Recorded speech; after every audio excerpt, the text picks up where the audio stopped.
Burnays returned to New York and set up as a public relations counsel in a small office off Broadway.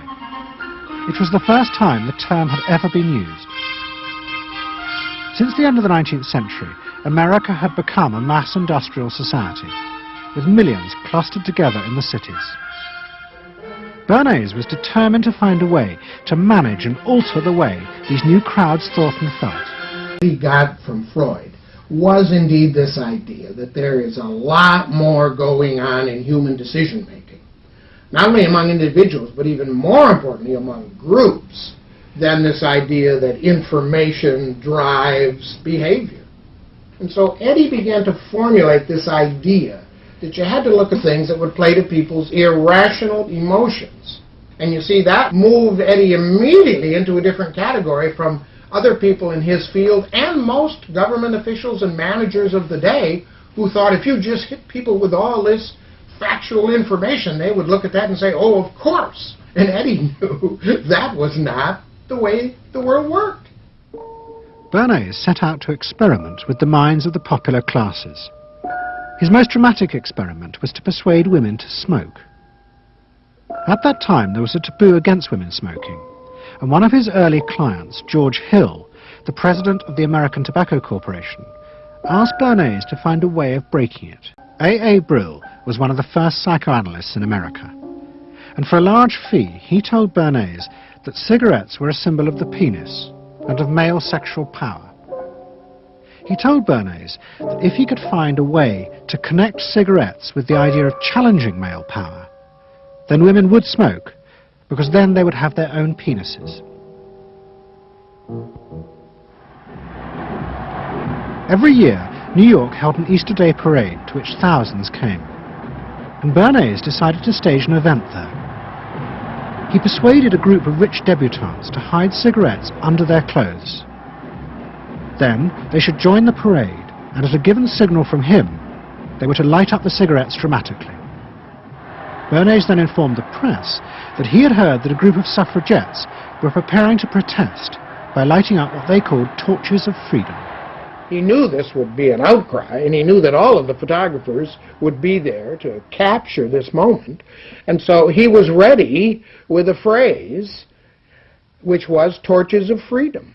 And so here you have a symbol, women, young women, debutantes, smoking a cigarette in public with a phrase that means anybody who believes in this kind of equality pretty much has to support them in the ensuing debate about this, because torches of freedom.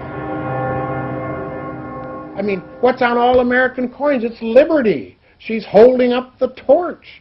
You see? And so all of this is there together. There's emotion, there's memory, there's a rational phrase, even though it's using a lot of emotional elements. It's a phrase that works in a rational sense. All of this is together. And so the next day, this was not just in all of the New York papers, it was across the United States and around the world. And from that point forward, the sale of cigarettes to women began to rise. He had made them socially acceptable with a single symbolic act. What Burnays had created was the idea that if a woman smoked, it made her more powerful and independent, an idea that still persists today. Embrace me, my sweet embrace. It made him realize that it was possible to persuade people to behave irrationally if you link products to their emotional desires and feelings.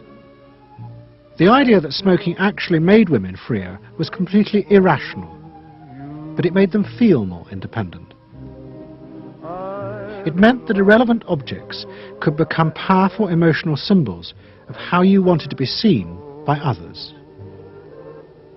Eddie Bernays saw the way to sell product was not to sell it to your intellect, that you ought to buy an automobile, but that you will feel better about it if you have this automobile. I think he originated that idea, that they weren't just purchasing something, but they were engaging themselves emotionally or personally in the product or service. That it's not, you think you need a new piece of clothing, but you'll feel better with the piece of clothing. That was his contribution in a very real sense. We see it all over the place today, but I think he originated the idea of the emotional connect to a product or service. What Burnays was doing fascinated America's corporations. They had come out of the war rich and powerful, but they had a growing worry. The system of mass production had flourished during the war, and now millions of goods were pouring off production lines.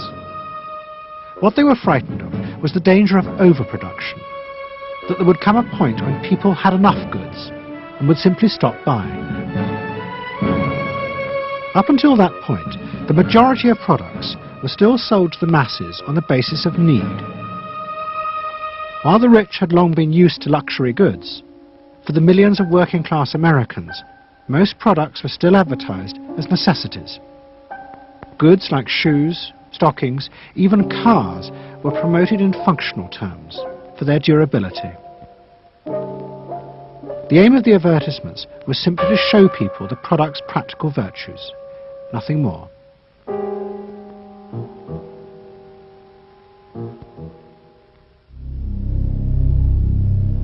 What the corporations realized they had to do was transform the way the majority of Americans thought about products. One leading Wall Street banker, Paul Mazur of Lehman Brothers, was clear about what was necessary. "We must shift America," he wrote, "from a needs to a desires culture. People must be trained to desire, to want new things even before the old have been entirely consumed. We must shape a new mentality in America. Man's desires must overshadow his needs."